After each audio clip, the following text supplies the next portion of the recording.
রাজ্যে নতুন industrial hub বা শিল্প পার্ক 205 একর জমি নিয়ে এই শিল্প পার্ক হবে রানীগঞ্জে পশ্চিম বর্ধমানের রানীগঞ্জে।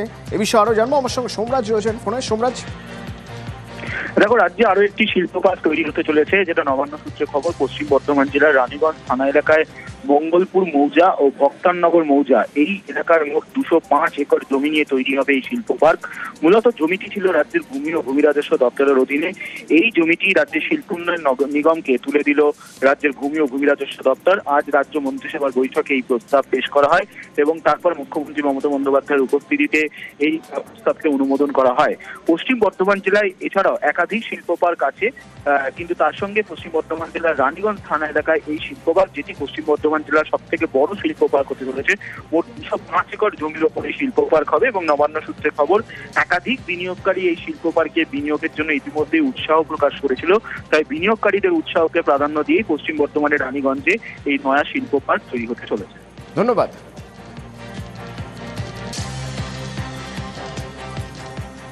এদিকে হিন্দুস্তান মোটরসের যে জমি, সেই জমিতে রেলের coach, metro Vande Bharat coach তৈরিতে জমি লিজ। হিন্দ মোটরসের প্রায় 40 একর জমি লিজ দেওয়া হচ্ছে। রাজ্য লিজ দিচ্ছে 99 বছরের জন্য। হিন্দুস্তান মোটরসের জমি লিজ দেওয়া হলো। রাজ্য মন্ত্রিসভার বৈঠকে এই জমি লিজ দেওয়ার সিদ্ধান্ত নেওয়া হয়েছে। এখনো প্রায় 250-300 যারা লেবার, যাদের চাকরি এখনো বেঁচে আছে, তাদের কি হলো? তাদের এখন পিএফ, গ্র্যাচুইটি, ছুটির পয়সা, এদের 2 কোটি টাকা মতন ওই সিআইটি পরিচালিত যে কোঅপারেটিভ আছে সেখানে ফেসে আছে। এই সব টাকাগুলোর কি হলো? যখন এখানকার সব লোহা লক্কড় স্ক্র্যাপ বিক্রি করে দিল, হয়তো কিছু নেতাদের জমি বাড়ি গাড়ি ফাড়ি হয়ে গেল, তারপরে এই কারখানা অধিগ্রহণ হলো। ওখানে শিল্প হোক, সেটা আমরাও চাইবো, কিন্তু এই শিল্পের ভিতরে এই যে শ্রমিকদের আছে, এদেরকে কিছু সুযোগ কি এরা পাবে? সেটা অনেক বড় প্রশ্ন।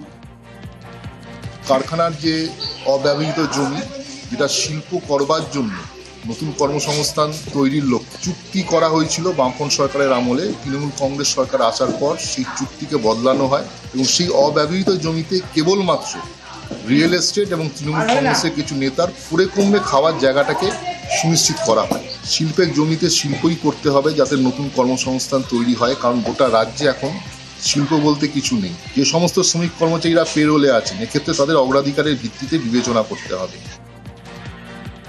দীর্ঘ বছর ধরে এই কারখানা জমি পড়ে রয়েছে, কারখানা বন্ধ। আবার নতুন কোনো শিল্প, আবার নতুন কোনো কর্মসংস্থান এবং আর্থিক সামাজিক যে উন্নতি হবে, সত্যি এটা ভালো উদ্যোগ। হিন্দুস্তান মোটর কারখানা এশিয়ার বৃহত্তম কারখানা। জোকা এআইএমে ধর্ষণের অভিযোগ, অথচ তরুণী মেডিকেল টেস্ট করাতে চাননি। তরুণী গোপন জবানবন্দিও দিতে চাননি। তাহলে কি ওই তরুণী কোনো তথ্য গোপন করার চেষ্টা করছেন? যদি তাই হয়, তাহলে এর জন্য কি পুলিশ পাল্টা কোনো পদক্ষেপ করতে পারে?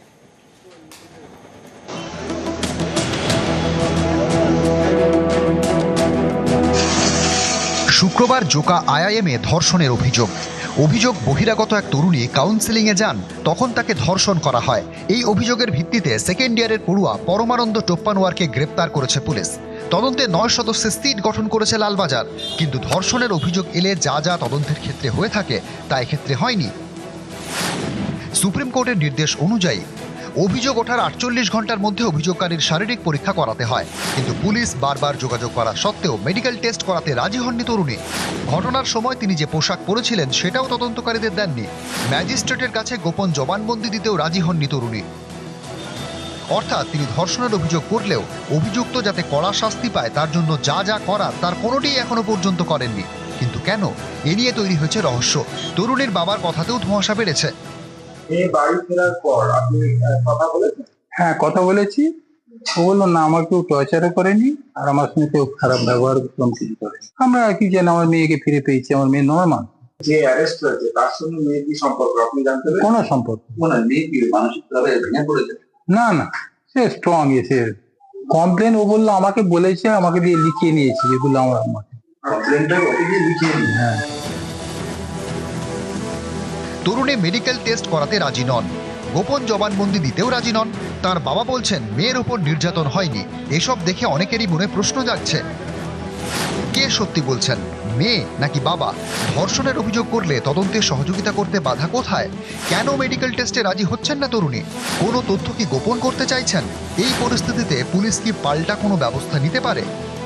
নারী নির্যাতনের বা নারীর শ্লীলতাহানি বা রেপ এই অভিযোগগুলো অত্যন্ত গুরুত্বপূর্ণ অভিযোগ এবং প্রশাসনও অত্যন্ত গুরুত্ব দিয়ে দেখেন এগুলো। সেইখানে যদি নন কোঅপারেশন থাকে এবং ভবিষ্যতে যদি দেখা যায় যে ওনারা বলছেন যে এরকম কোনো ঘটনাই ঘটেনি, এর জন্য স্পেসিফিক্যালি যদি দেখা যায় যে তদন্ত করে শেষে যে সত্যিই ভদ্রমহিলা এরকম কোনো ঘটনা ঘটেননি তাও অভিযোগ করেছেন, তাহলে এই মিথ্যা অভিযোগের জন্য ওনার বিরুদ্ধে মামলা করা উচিত পুলিশের।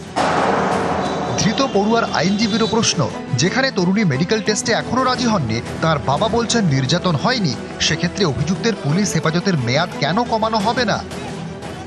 গত 2-3 দিন ধরে যে সোশ্যাল মিডিয়ায় দেখছি মেয়েটির বাবার যে স্টেটমেন্ট দিচ্ছে যে আমার মেয়েকে পুলিশ জোর করে ভয় দেখিয়ে এফআইআর করিয়েছে, আমার মেয়ে অটো থেকে পড়ে গিয়ে অসুস্থতা হয়েছে, আমার মেয়ের সঙ্গে কেউ কোনো রকম বাজে ব্যবহার করেনি। মহামান্য আদালত যেন দয়া করে পুলিশের কাছ দিয়ে একটা রিপোর্ট কল ফর করে যে এই ধরনের কোনো স্টেটমেন্ট তার বাবা দিয়েছে কিনা। পুলিশ যখন একজন ভিকটিমকে 164 প্রডিউস করতে পারে না, তার নির্দিষ্ট একটা পেয়ার থাকে যে এই কারণে পারলাম না। যদি 164 না হয় পরবর্তী পিটিশন আমরা করব। নিউজ 18 বাংলা। সাঁইথিয়ায় তৃণমূল নেতা খুনের ঘটনায় নতুন তথ্য। পুলিশ প্রাথমিকভাবে মনে করছে বিবাহ বহির্ভূত সম্পর্কের জেরেই খুন হয়েছেন ওই তৃণমূল নেতা। সাঁইথিয়ার এই তৃণমূল নেতাকে গুলি করে খুন করা হয়েছিল। সে ঘটনায় 3 জনকে আটক করা হয়, তাদের মধ্যে একজন মহিলা। এবার তাদের সামনাসামনি বসিয়ে যখন আলাদা আলাদা বসিয়ে যখন জেরা করা হয়, দেখা যাচ্ছে 3 জনের বয়ানের সঙ্গে মিলছে না, অর্থাৎ বয়ানে অসঙ্গতি রয়েছে। বারবার বয়ান বদল করছে এই 3 জন।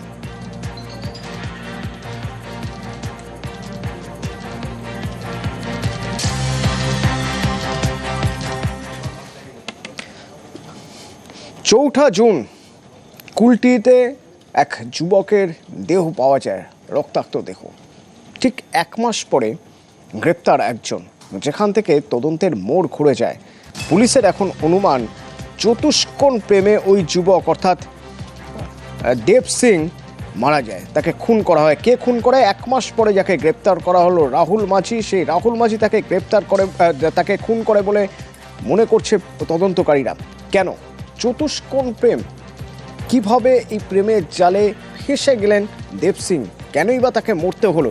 দীপক রয়েছে আমার কাছে, কি বলছে পুলিশ? দীপক, দেখো, একেবারে খুনের 1.5 মাস পর খুনের কিনারা করলো পুলিশ, এবং পুলিশ জানাচ্ছে কি যে দেব সিং খুন হয়েছে তার প্রেমিকা ছিল পাম্মি শর্মা, এবং পাম্মি শর্মাকে সম্পর্কে থাকার পরও ওই দপ্তরের আরেক যুবতীর সঙ্গে তার সম্পর্ক হয়, যে যুবতী রাহুল মাঝির সঙ্গে ভালোবাসা ছিল এবং তার সঙ্গে সম্পর্কে জড়িয়েছিল। কিন্তু ওই যুবতী 2 যুবকের সঙ্গেই কথা বলছিল।